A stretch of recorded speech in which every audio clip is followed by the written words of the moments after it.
ایوان صدر اسلام آباد میں 6 فریقی سربراہ کانفرنس کے مشترکہ اعلامیے پر دستخط کے بعد مشترکہ نیوز کانفرنس میں صدر آصف علی زرداری نے کہا کہ کسی بیرونی دباؤ سے پاکستان اور ایران کے تعلقات متاثر نہیں ہوں گے۔ ایران اور پاکستان ہمسایہ ممالک اور ایک دوسرے کی ضرورت ہیں۔ پاک ایران گیس پائپ لائن کے منصوبے پر بھی کام جاری رہے گا۔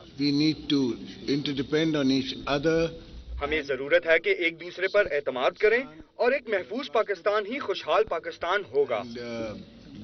Our bilateral relationships cannot be انہوں نے کہا کہ دہشت گردی عالمی مسئلہ ہے اور اس جنگ میں ہم نے بے نظیر بھٹو کو کھویا ہے۔ صدر زرداری نے کہا کہ وہ نہیں جانتے کہ بیت اللہ محسود کس کا آدمی تھا اور اس سے فنڈنگ کون کر رہا تھا۔ صدر کا کہنا تھا کہ بیرونی مداخلت سے افغانستان میں موجود مسائل سے انکار نہیں کیا جا سکتا۔ دہشت گردی کا ناسور افغانستان میں سوویت یونین کی مداخلت کا نتیجہ ہے اور وہ جاتے جاتے یہ بچہ ہمارے حوالے کر گئے۔ اس موقع پر ایرانی صدر احمدی نژاد نے کہا کہ پاکستان کے ساتھ دوستی اور تجارت کا سلسلہ جاری رہے گا۔ پاکستان کے ساتھ تعلقات کی بنیاد نیوکلیئر پروگرام نہیں۔ ایرانی صدر نے کہا کہ وہ دو طرفہ تعلقات بڑھانے کے لیے جلد پاکستان کا دوبارہ دورہ کریں گے اور عوام سے بھی ملیں گے۔ انہوں نے کہا کہ وہ اسلام آباد سے بہتر تعلقات چاہتے ہیں۔ ایرانی صدر نے مزید کہا کہ بیرونی طاقتوں کو خطے پر قبضہ کرنے نہیں دیں گے۔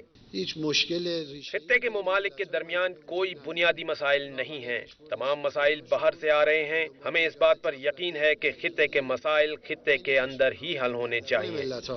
ایرانی صدر نے کہا کہ وہ خطے میں طاقت کے توازن کو برقرار رکھنے کے خواہش مند ہیں، مسائل کو حل کرنے کی جانب بڑھ رہے ہیں، مذاکرات کے دور رس نتائج ثابت ہوں گے۔ ایرانی صدر نے کہا کہ ایران کے پاکستان اور افغانستان سے ثقافتی اور تاریخی تعلقات ہیں۔ انہوں نے کہا کہ 6 فریقی مذاکرات کا آئندہ اجلاس کابل میں ہوگا۔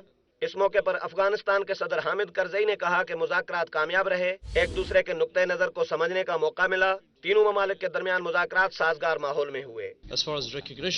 جہاں تک مسائل کا تعلق ہے یہ اپنی جگہ موجود ہیں، لیکن ضرورت اب اس بات کی ہے کہ ہم ایسی مربوط پالیسی بنائیں جو قابل عمل ہو۔